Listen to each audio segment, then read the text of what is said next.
ಹುಕ್ಕೇರಿ ಪಟ್ಟಣದಲ್ಲಿ ಕರ್ನಾಟಕ ರಾಜ್ಯೋತ್ಸವ ಉತ್ಸಾಹ ಸಮಿತಿ ಹುಕ್ಕೇರಿ ವತಿಯಿಂದ ಪ್ರತಿ ವರ್ಷದಂತೆ ಈ ವರ್ಷವೂ ಸತತ 5ನೇ ವರ್ಷದ ಅದ್ಧೂರಿ ಕರ್ನಾಟಕ ರಾಜ್ಯೋತ್ಸವವನ್ನು ಆಚರಿಸಲಾಯಿತು. ಬೆಳಗ್ಗೆ 9 ಗಂಟೆಯಿಂದ ಅಡವಿಸಿದ್ದೇಶ್ವರ ಮಠದಿಂದ ಕೋರ್ಟ್ ಸರ್ಕಲ್ವರೆಗೆ ತಾಯಿ ಭುವನೇಶ್ವರಿಯ ಭಾವಚಿತ್ರದ ಮೆರವಣಿಗೆ ಜರುಗಿತು.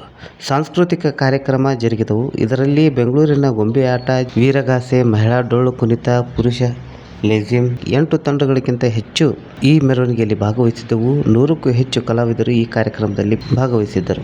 ಮಧ್ಯಾಹ್ನ 1 ಗಂಟೆ ಕೋರ್ಟ್ ಸರ್ಕಲ್ನಿಂದ ಅಡವಿಸಿದ್ದೇಶ್ವರ ಮಠದವರೆಗೆ ತಾಯಿ ಭುವನೇಶ್ವರಿ ದೇವಿ ಭಾವಚಿತ್ರದೊಂದಿಗೆ ಭವ್ಯ ಮೆರವಣಿಗೆ ಹಾಗೂ ಮೆರವಣಿಗೆಯಲ್ಲಿ ಕರ್ನಾಟಕ ಹಾಗೂ ನೆರೆಯ ರಾಜ್ಯದಲ್ಲಿ ಅತಿ ಹೆಚ್ಚು ಜನ ಮನ್ನಣೆ ಗಳಿಸಿದ ಕಿಂಗ್ ಮೇಕರ್ ಸೌಂಡ್ ಸಿಸ್ಟಮ್ ವತಿಯಿಂದ ಅದ್ಧೂರಿ ರಾಜ್ಯೋತ್ಸವ ಮೆರವಣಿಗೆ ಜರುಗಿತು.